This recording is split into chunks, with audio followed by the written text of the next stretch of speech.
Elhamdülillah. Vessalatu vesselamu ala Rasulillah. Bardıq maqtu Allah'a olsun. Jananın Paygambari Muhammed Mustafa sallallahu aleyhi ve sellem'e salam jalan salatlar bolsun. Paygambari sallallahu aleyhi ve sellem'din öte bir жақсы bir sabaq. Жосы biz үлгі ала тұрған айтып кеткен осияттардан. İnsandın негизи өзү ол ушундай да бул Кудай Таала биздин тилибиздичи 32 таштын аркасына катып тур. Аны ал жетпей калгансы мына эки эри менен басып коюптур да. Бирок биз ушундай экенбиз, биздин бул кыргызда айтканда тилде сөөк жок болуп, ушул көп убакыттарда биздин баланын көпчүлүгү биздин тилибизде болот экен. Сүйүктүү Пайгамбар саллаллаху алейхи ва саллям бизге этиятын айтып аткан, эгерде силер эки нерсеге кепилдик берсеңер, мен силерге бейишти кепил кылам деген экен. Бейишке кирериңерге кепил болом деген. Анын жанында турган сардарлары, анын сахабалары сурайт экен: "Я Расулулла, ал эмне? Тил жана эки тизеңердин ортосундагы нерсени сактай алсаңар, анда мен силерге бейишке кепилдик берем" деген. Демек биздин ушу тилибиз бизди бейишке киргизеткен, тилибиз субхана бизди тозокко киргизеткен, тилибиз бизди адамды сүйдүрүп коет экен, тилибиз бирөөнү жек көрдүрүп коет экен. Жана эми адептүү менен адепсиз адамдын айырмасын билгизе турган дагы ушул тил экен. Ана ошол сыяктуу менен пайгамбарыбыз бир өнө ушундай айтат экен. Бирөө келип Яз бин Хаммар деген пайгамбарыбыздын сахабаларынын бирөөсү келип: "О Алланын элчиси, бирөө мени сөксө эмне кылайын?" Пайгамбар саллаллаху алейхи ва саллям: "Бири менен сөккөндөр алар шайтандар. Алар жаман, жалган сөздөрдү айтышат" дейт. Мен ушул сөздү айтаардын алдында бир чоң бир сырдуу нерсе эмес, бирок ушу аябай болезненный бир оору нерсени жөн айткым келди. Мен телефонум күнүгө бир 1000 деген сообщение келет. 100 эмес азыр эми. 1000 деген. Ар бирине жооп бериш керек болот. Анын үчүн 3 саат убактым кетирет. Бирок ошол акыркы мына ушул мен бумурага түшкөндөн баштап келген сурабай турган болсом, бул көптөгөн биздин келиндер болду. Биздин аялдарыбыз. Мына эркектердин аялдары, кайненелердин келиндери, кайнатанын келиндери, кайнаганын да келиндери. Барды келди карасаң аял экен. Бирок көптөгөн аялдар "Я Алланын элчиси" деп бужу суроо бергенде эле: "Устаз Эрмек байке, ага, аба, ушундай ар жактан өтөт. Бир нерсе жөнүндө айтып коюңузчу. Бир нерсе жөнүндө айтып коесузбу? Биздин укуктарыбыз кандай болот? Биз ушунча эле өмүр бою ушул жек көрүндү болуп, же болбосо таяк жеп, же болбосо субханалла мындай бир улутубуз менен, уруубуз менен сөгүлүп отуруп өтүшүбүз керек деп атат. Бул жерде пайгамбарыбыз айткан нерсе ушу экен: бири-бирин сөккөндөр шайтандар дегени, демек ошол сөгүп аткан адамдын ошо башына шайтан кирип алды деген сөз. Кыргыздар айтат: "Сен тилиңе шайтан отуруп алды" деп айтат го, билесиздерби? Сен тилиңе шайтан отуруп алды, акырынсаңчы" деп айтаттыр го. Бизде ушуну илгери көп айтчу: "Тилиңе шайтан отуруп алды, түкүр" дечи. Ошондой эле көп аялдарды азыркы мезгилде энелер, мен бир окуя менен айтып берейин. Bir gelin,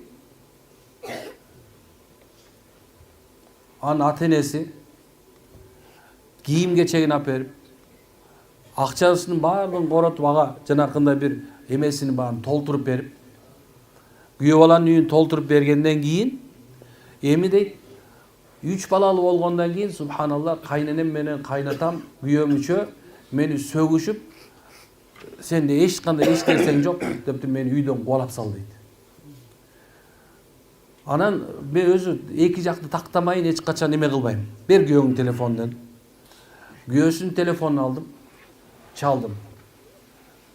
Укугун коргош керек да. Ким коргойт аны? Ата-энеси коргобосо, уятта эле жок андан.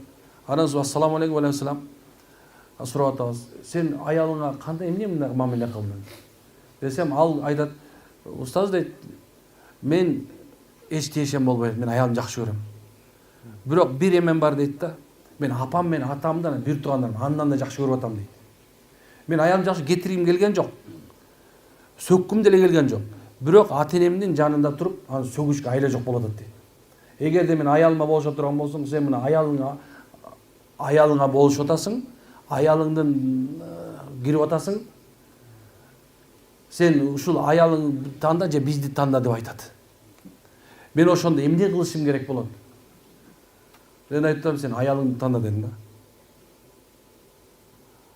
Анткен себеп субханалла, эркек ушундай мезгилде кээ бир убакыттарда аялын тандаш керек деп шарият айтат. Эгерде аял киши, ошо сенин аялың, сенин аялың. Эгерде сага зыян келтирбеген болсо, тили менен, колу менен зыян келтирбеген болсо, сага кызматын жакшы кылып аткан болсо, сени ушундай бир тегеренип жүрсө жаныңда, бирок апаңа жакпаса, атаңа жакпаса, шарият боюнча сен бөлүнүп жашашың керек болот. Сен кичүү баласы болсоң дагы, ата энеңдин колунда болгон болсоң дагы. Анткен себеп субханалла, кыямат күнү Алла Таала сен айткан ошо аялыңдын үстүңдө сен милдеткерсиң. Куллукум раикум. Силер ар бириңер койчу сыяксыңар. Силер ар бириңер эмнесиңер? Бирөөнүн үстүнө мындай башчысыңар. Силер ошон үчүн жооп бересиңер делген. Демек субханалла, эркек өзүнүн аялы жана балдары үчүн жооп берет. Эгерде сен ата энең сенин колуңда багылып, сен багып аткан болсоң, сен аны сыйлап багышың керек. Анда аларга өзүнчө үй салып бер. Эгер сен келинчегиң жакпай аткан болсо, өзүнчө үй салып бер, эмелериңди туурлап бер, курсагын тойгуз, ушундай бир дагы жаман сүйлөбө. Бирок ошол эле мезгилде субханалла, сен аялыңдын дагы некен акысын беришиң керек болот. Демек, аялга келгенде, сөз келгенде, сен ошо келинчегиңе өзгөчө бир мамилени кылганда унутпашың керек. Кыяматта ол жооп берет. Эркек өз ата энесине кыяматта жаман мамиле кылган үчүн жооп берет деп бар. Мындай айтканда, ошо жана үф деген үчүн, ана субханалла жаман бир сабаган үчүн, бирок бирөөнүн укугун коргоодо субханалла бөтөнчө өзгөчө жооп бере турган жагы бул анын аялы болот. Демек, шариятыбыз эмне деп аткен? Аны сен туугандарыңа жакшы көрүнөм деп, бирөөнүн кызын алып алып, 3 баланы төрөтүп коюп, андан кийин анан жоголарды үйдөн колуп чыкканга сен акыгың жок деген сөз бул. Ушундай нерсе. Сөгүш, негиз бирөөнү сөгүү. Бул өзгөчө бир мындай бир жолдорду тандайт. Мен көп айтам. Абу Бакыр деген сахаба, мына ушуну байкем атыңыз кеп. Самидин байкем отурат экен. Ана Абу Бакыр баягы адам келип туруп, Самидин байке муну келип сөгүп алган, шатырат. Сөгүп баштаганында пайгамбар жанында отурду. Анан бир мезгилде Абу Бакыр чыдабай кетти дагы, Самидин байкени сөгүп баштады. Пайгамбар турду да кетип калды дейт. Ал баягы ишин бүтүрдү, кырылышты, талашты. Андан кийин пайгамбар саллаллаху алейхи вассалам жанына келип, "Я Расулалла, жана тиги мени сөгүп атып унчукпай турасың дагы, анан мен сөгүп баштасам сен кайра муну менен эмне кеттиң" дегенде, пайгамбар айтқан, "Я Абу Бакыр, мен пайгамбармынбы" дейт. "О, сен пайгамбарсың." Анда пайгамбар шайтан менен отурабы дейт. "Жок" дейт. "Анда качан сени сөгүп атканда" дейт, "сага да сенин ордуңа баягындайга эмне экен, периштелер жооп берип аткан болчу. Эми качан сени сөгүп баштаганда өкүн ордуна шайтан кирди" деген. Эми силер билбей калат экен, адам сөгүп баштагандачы, энеңди баланча, анан түкүнчө, атасына кирет, уруусуна кирет, тукумуна кирет, бүт жагына кирип турган эмне болот? Каш болуп кетет. Ошо айтып аткан пайгамбар саллаллаху алейхи вассалам, шайтан деп аткан ушул эки. Өкөө уруш баштаганда өкөнүн ортосуна шайтан кирет. Наузу билла. Пайгамбар мен андайга отурбайм деди. Ошондо кээ бирлериңер бирөөнү жагам деп атып, бирөөнүн көңүлүн өлтүрүп, эртең күндө субханалла өзгөчө бир мындай бир адашуунун жолуна чыгып кетип атабыз. Кээ бир убакыттарда бир шүгүр кылуу деген нерсе бар. Мен силерге бир окуяны айтып берейинчи. Иса деген пайгамбар болгон, билесиздерби? Рухул Баянда келет бул окуя. Рухул Баян бул өзү тафсир китеп, бул өзү Курандын тафсири болгон. Ошол же бир окуя бар. Ал окуяда Иса пайгамбар бир күнү бир бай адамды кедей адамдын жанына алып келиптир. "Карачы" дейт, "Эй бай, сен шүгүр кыл. Сени Кудай Таала кедей кылган жок" дептир. Кедейди жетелеп алып, оорукчан адамдын алдына барыптыр. Айтат экен, "Эй, кара" дейт. "Сен кедей болсоң да бир оорукчан эмессиң" дептир. "Ден соолугуң бар. Баягы оорукчан адамды апарып капырдын алдына апарган экен да айтты. Эй оорукчан, кара, сен капыр эмессиң, сен мусулмансың. Шүгүр айт деген экен. Көп убакыттарда биз мындай нашүкүр же шүгүр кылбаган себебиненчи оозубузга алыбыз келбейт да. Кылып аткан, сүйлөп аткан сөздөрүбүз, амалдарыбыздын бардыгы тең шүгүр кылбаган себебинен мындай. Көп убакытта сабак ала албаган себебинен болот. Адамдар көпчүлүгү чөгүп кеткен да ушундан болот. Шүгүрсүздүктөн чөгөт. Шүгүрсүздөн чөгөт. Субханалла. Бул жерде айтайын деген максат эмне? Ошол аялыңдын кайсы нерсе болсо шүгүр айта берем. Кандай нерсе болсо шүгүр айт дагы ошо көтөрүмдүү бол. Аны кордосоң деле, аны субханалла канча бир жаман дей турган болсоң деле, негизи баягы орду, мына аңды терең казба дейт. Чуңкурду баягы терең казып салба дейт. Өзүң түшүп калбайсың. Көп адамдар ордучу мындай казып коюп эле ойлойт, секирип кетем деп. Жок. Ар бир нерсенин өзүнүн мындай жазасы бар, сазасы бар. Ар бир нерсеге жаза коюлган. Мына бир жакшылыкка эки жакшылык берилет. Бир жаманчылыкка то есть эки жаманчылык берилет. Эки жакшылык берилет. Бир сен бирөөдөн зыян көрдүң, Кудай Таала сага эки жакшылык менен сени кайра сүйүндүрөт. Бирок сен бирөөнө бир жаманчылык кылып коюп, эки жакшылык күтө албайсың. Ал сага келген жаманчылык жөнүндө сөз болот. А бирөөнө жаманчылык кыла турган болсоң, эки жаманчылык ошол эле нерсе сени күтүп атат. Кээ бирлер ойлойт, бул катынды кетирип салсам, мен жакшы катынга туш болуп калам деп ойлошот. Же болсо бирөө момундан ажырашып кетсем, могу эркектен ажырашсам, жакшы күйгө туш болом дейт. Бул келесоо эркекке тийбегенде керек, тийдим, мен бага албайт. Байымча бир айтат, эмнеге ажыраштырып алдың деп апасына сурасам, өлүңгүрөйүн ошону дейт. Бакпайт. Ошондой ал эчтеке кыла албайт. Келесоо. Мындай баланы карасам, келесоо деле көрмөйт, приятный көрүп турат. Анан субханалла, сен сага күйөө балаң жакпай атса, сага келиниң жакпай атса, субханалла, эмне үчүн бердиң эле мурун эле? Мурун эмнеге берген билесиңерби? Булар менен куда сөөк менен болсо уят болбойбуз дешкен. Булар менен тамак ичишебиз, киришип турабыз деген дагы кимге берип атканын караган эмес. Кайсы субханалла кызга, кайсы күйөөгө берип атканын, кайсы кызды алып атканын караган эмес. Ал тиги ата-энесине карашкан. Тиги зам министр экен, тиги айыл өкмөт экен, ой тиги бардар экен, тиякта сарайы бар экен деп алышкан анчы. Субханалла, сарай менен жашабайт да сенин балаң туурабы? Сенин кызың же болсо сарай менен жашайбы? Ушинтип субхан үйлөнтүп койгонсуң дагы, анан кийин алып келгенден кийин эле анан бир мезгилде карасаң эле тиги шүшүк болуп калган да. Үчүнчү варианты бар субханалла. Өзүң танда. Биз сага тандап берип эртең жоопкер боло албайбыз. Анан кийин ал баласы тандап келип сүйүп, тиги кызы сүйүп тийип алган дагы, анын үйүңө алып келгенден кийин караса, буну мага жакпайт дейт. Эмне үчүн сен ошол жага турган ошондо эле алып койгон эмессиң, туурабы? Эмне үчүн сен жага турган ошондо сен, ой балам, могу сырдакана, могу жерден кызы, могунун атасы жакшы, энеси жакшы мунун, адеби жакшы деп карап, сурап тура бериш керек болчу, туурабы? Эми тиги бир тиги Баткенден, же болсо көлдүн биягынан же дагы бир жерден алып келип үйлөнүп алышты. Сүйөм күйөм болот. Жанагындай 12 метр машина менен сүйрөлүп барып алышып. Туурабы? Аны ишеде неме этишти, канча көйнөк субханалла. Анан жанагы турат тияка барып, эмне деген проблеманы экөө эмнеси, эми эки сүйүшкөн жаш табышып калыптыр дейт го. Табышкандай болду, эми кой берем жөнөкөнү. Жагабы, жакпайбы субханалла, бирөөнүн пешенесине жазылган жаман катын, жаман эркек эмне кылды дейсиң? Ал багалабы, бага албайбы? Мен ушу сөздү аябай көп айтам да. Карындагы баланын кам болгонун ким билет? Бешиктеги баланын бек болгон. Кыргыздын акыйдасычы, кыргыз элим айланайын алтыным, ушундай сонун элбет тилибизчи, ушунча кадыр барктуу насилдүү да шариаттагычы төп келген нерсени айтып салганда 10 китеп мына момунда 10 китеп чогултуп турупчу биздин бир китеп бир сөзгө түшүп келет. Карындагы баланын кам болорун ким билет? Бешиктеги баланын бек болорун ким билет? Сен кайдан билесиң ал эртең кандай болуп кетер? Ким болуп каларын? Ал эртең туруп туруп президент болуп калса эмне кыласың?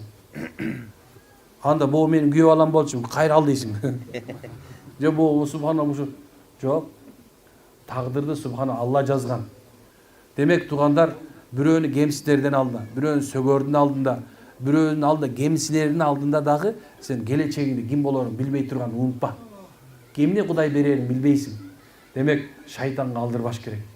Жашоо, инсан үчүн бир келген бир чоң бир мындай бир дарыя болгон бир белек. Сен жашоо, мен жашам өзүмө.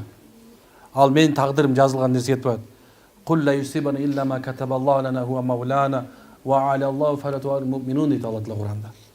Кул ла юсибана. Алла Таала бар нерсени катабал, Алла мурун жазып, тууралап койгон. Оорумаксың, келдиң. Жолдон адашмаксың, Кудай Таала бир нерсе себеп кылып таап берет. Эгер Алла адаштырып салган болсо такыр, аны эч качан таба албайсың. Аз карасаңар, баарыңарды угуп отурасыңар да, көчөдөн ушинтип кармалып байкедей турган болсоң, жемолду убактында пошол болдуң эмес. Бирок отурбайсың менен туурабы?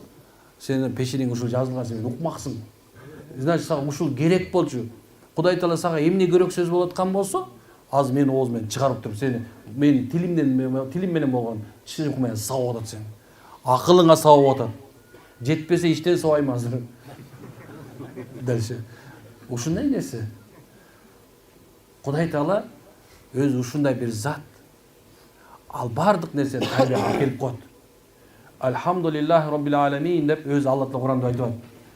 Алла бул дүйнөнү 18 эмне жараткан болсо, отпой чатпой менен кошо баарын тарбиялап турат. Алла каалаган үчүн шамал болот. Жер сасып кетпеш үчүн. Алла Таала каалаган үчүн асманга булут кылып ошондон суу берет. Эгер Алла каалабаса болбойт эле. Жер ошон үчүн өзүнүн угунда 45 градусту мындай ашып туруп, мындай айланып атат азырчы. Элпис болуп алыпчы субхан. Ошон үчүн күн менен түн болуп атат.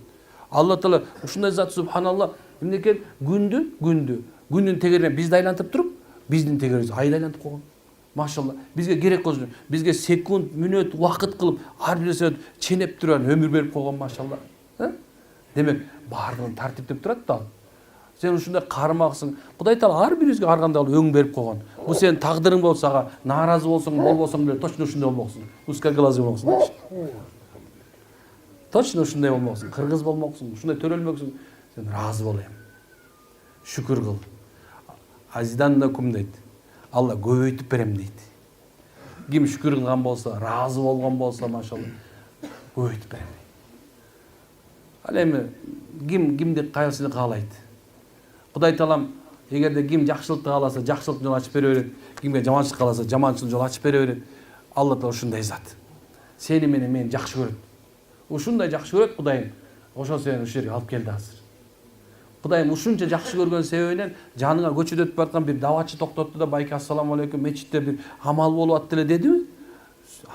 Мындай оюңда, дилиңде, түйүңдө бир нерсе ойлонуп кой. Кудай Таала мени дагы эле жакшы көрөт экен. Кудай Таалам дагы эле мени жакшы көрөт экен деп ойлонуп коюш керек. Мен ушундай ойлойм, кээ бирде субханалла, кээ бирде ушундай ташкилге чыга албай каласың, ойлонуп каласың, Кудай Таала мени жаман көрүп калдыбы? Жок, назар салбай табы. Анан көчөдө ассаламу алейкум кандайсыз? Биз ал башка жак могу жерден келдик. Дейм, машалла, чын элеби дейм да. Адам өзү Кудай Тааланын берип аткан белгилерин билиш керек. Кээ бирдечи бир жаман деле досуң, сен көптөн бери көрбөгөн досуң деле сага келипчи, доске кандайсың? Эмне кылып атасың? Намаз окуп атасыңбы деп суроо берип коет да. Бу да болсо Кудайдын бир намёгу да. Сен жакшы көрөм мен. Кайтсаң болот, оңдосоң болот деген сөздү туурабы? Жүрөктөрдү тынчыткангыла. Жүрөктөрдү тынч кармагыла. Жүрөктү тынч кармоо бактылуулук. Кимдин жүрөгүндө тынчтык бар болсо бактылуу. Кайгырбай эле кой. Боло турган нерсе болуп атат. Болбой турган нерсе эч качан болбойт болчу. Сен каалагасаң да, каалабасаң дагы сен банкрот болмоксуң. Сарсана болбо. Алла байлык берет иншалла. Каалайсың, каалабайсың, ушинтип оорумаксың. Демек ушуга да шүгүр айтып тур, сен Алла Таала бейиши даярдап аткандыр балким, Алла билбейсиң. Балким ушу менен күнөөңдү кечиргиси келип атат Алла Таала. Каалайсың, каалабайсың, сен бул аял менен ажырашмаксың, же күйөө менен ажырашмаксың. Демек бул да болсо сенин үчүн бир жакшылыктыр. Алла билет бизге эмне жакшы жана жаман экенин. Болгон нерсеси ким биринчи кадам коер экен дейт.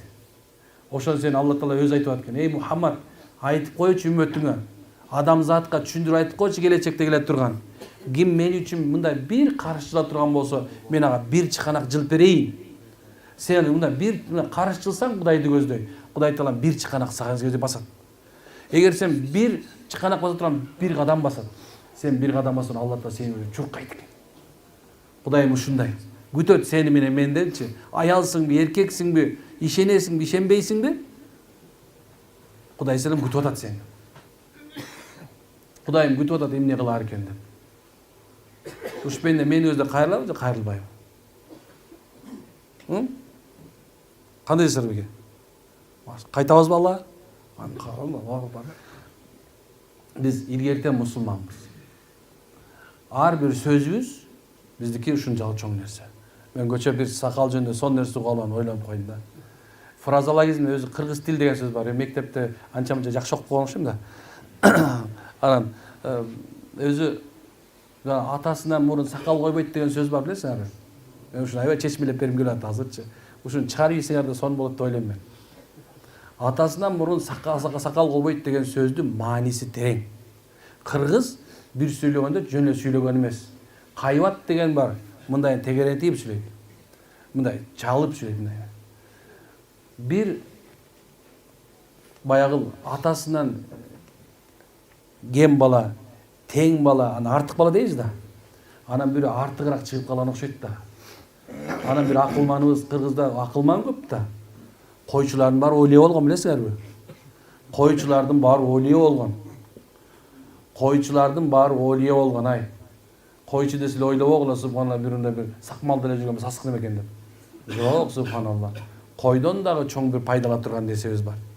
Анан баягы келип атасынын түйүндө туруп алып, аксакалдарга өзүнчө сүйлөп аткан го. Ошондо ай балам, атадан мурун бала сакал болбойт. Кой балам деп койгон экен. Бүт. Дегени аксакалдар турганда, акылдар турганда мындай этият бол. Сен сакалың жок деген эмес ал. Койбойт деген сөз эмес. Аксакалдарды сүйлөп үйрөтө бербе деген сөз ал.